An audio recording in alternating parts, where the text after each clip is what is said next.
Hello अस्सलाम वालेकुम। आज मैं आपके साथ जो रेसिपी शेयर कर रही हूँ वो है बीफ कोफ्ता। तो ये बहुत ज़बरदस्त बनते हैं। ये हमारे रवायती खानों में से खाना है। ये मेरी अम्मी बनाती थी तो बहुत मज़े के होते थे। मैं उन्हीं की रेसिपी आपके साथ शेयर कर रही हूँ। उम्मीद है आपको पसंद आएगी। ये मैं बनाऊँगी सरसों के ऑयल में। सरसों का ऑयल सेहत के लिए बहुत अच्छा होता है। इससे किसी किस्म का कोई फ़ैट नहीं बनता और ये बिल्कुल भी कोलेस्ट्रॉल नहीं जमाता। ये दिल के अमराज के लिए भी बहुत अच्छा है। तो आप भी सरसों के ऑयल में खाना बनाइए और सरसों के ऑयल में बना हुआ खाना बहुत लजीज होता है। अब हम रेसिपी की तरफ आते हैं। सबसे पहले जो हम इंग्रेडिएंट ऐड करेंगे वो हैं 12 अदद काली मिर्चें साबुत, वो मैंने ऐड की हैं। ये हम कीमे के लिए कर रहे हैं, कीमे को गलाने के लिए। अब मैं इसमें ऐड करूँगी 3 अदद दालचीनी के टुकड़े और 3 अदद बड़ी इलायची। अब मैं इसमें 1 अदद दरमियानी साइज़ की प्याज डालूँगी। अब 1 टेबल स्पून लहसुन अदरक का पेस्ट, लहसुन अदरक का पेस्ट शामिल करने के बाद हम इसमें डाल लेंगे साबुत सुरख मिर्च कुटी हुई हाफ़ टी स्पून। ये हम स्पाइस कम डाल रहे हैं, हमने फिर दोबारा डालने हैं 1 टीस्पून ज़ीरे की और 1 ही टीस्पून हम हल्दी और 1 टीस्पून हम नमक की ऐड कर रहे हैं। अब मैं इसमें डाल लूँगी 1 किलो कीमा। कीमा आप कम या ज़्यादा कर सकते हैं अपनी मर्ज़ी से, जितने कोफ्ते आप बनाना चाह रहे हैं। अब हम इस कीमे को मसाले के साथ अच्छी तरह मिक्स करके थोड़ी देर से पकाएंगे। कीमे में हमने ज़्यादा पानी ऐड नहीं करना, कीमा ऑलरेडी बारीक है इसलिए जल्दी से गल जाएगा। तो इसमें आपने पानी ज़्यादा नहीं ऐड करना। मैं इसमें थोड़ा सा पानी ही ऐड करूँगी। तकरीबन मैं 1 गिलास का चौथा हिस्सा पानी का डाल रही हूँ, जस्ट इसलिए कि कीमा नीचे ना लगे और जले नहीं। अब मैं प्रेशर कुकर को बंद कर दूँगी। सिर्फ 5 मिनट के लिए हम प्रेशर कुकर को बंद करेंगे और हल्की आंच पे इसे रख देंगे। अब कीमा गल चुका है, मैं इसे चॉपर में डाल के चॉप करूँगी। दालचीनी के साबुत टुकड़े आप इसमें से निकाल दें। सारा कीमा चॉपर में डालने के बाद 1 अदद एग साबुत इसमें हम डाल देंगे। आपने भी एक पूरा अंडा डालना है। अगर आप ज़्यादा कीमा ले रहे हैं तो आप उसके मुताबिक अपनी क्वांटिटी अंडे की बढ़ा सकते हैं। अब मैं इसमें ऐड करूँगी 3 से 4 अदद सब्ज़ मिर्चें, जिसे आप मोटा मोटा काट लें, चॉपर में बारीक हो जाएंगी। सब्ज़ मिर्चें हम अब ऐड कर रहे हैं। अगर पहले ऐड कर देते तो वो सालन में कीमे के साथ पक जाती तो उसकी वो ग़िज़ाइयत और खुशबू नहीं आती, इसलिए मैं अब ऐड कर रही हूँ। 4 अदद आपने सब्ज़ मिर्चें ऐड करनी है। आप अपने अगर ज़्यादा यूज़ करते हैं तो ज़्यादा भी डाल सकते हैं, कम यूज़ करते हैं तो कम ऐड कर सकते हैं। यह आपकी मर्ज़ी पे डिपेंड करता है कि आपने स्पाइसी बनाने हैं या कम मिर्चों वाले, जिस तरह के आपको अच्छे लगते हैं। अब मैं डाल लूँगी इसके अंदर अगेन सुरख साबुत कुटी मिर्च की हाफ़ टी स्पून और इसके बाद सुरख मिर्च पाउडर वाली हाफ़ टी स्पून फिर वो भी ऐड करूँगी। अब मैं इसके अंदर ऐड करूँगी थर्ड इंग्रेडिएंट जो है गरम मसाले की 1 टीस्पून मैंने इसमें गरम मसाला ऐड कर दिया है।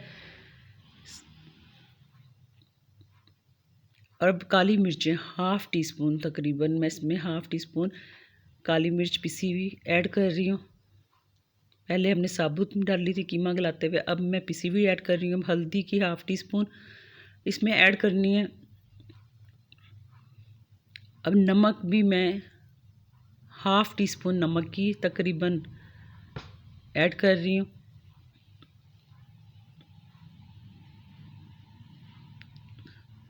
अब हमने इसमें जो साबुत सूखा धनिया 1 टेबल स्पून ऐड करनी है। अब मैंने कीमे को चॉप कर लिया, मैं इसे एक बाउल में निकाल रही हूँ। ये अच्छे से सारे मसाले इसके साथ चॉप हो गए हैं और मिक्स हो गए हैं। प्याज हमने पहले ही शामिल कर लिया था, अब हम प्याज नहीं डालेंगे।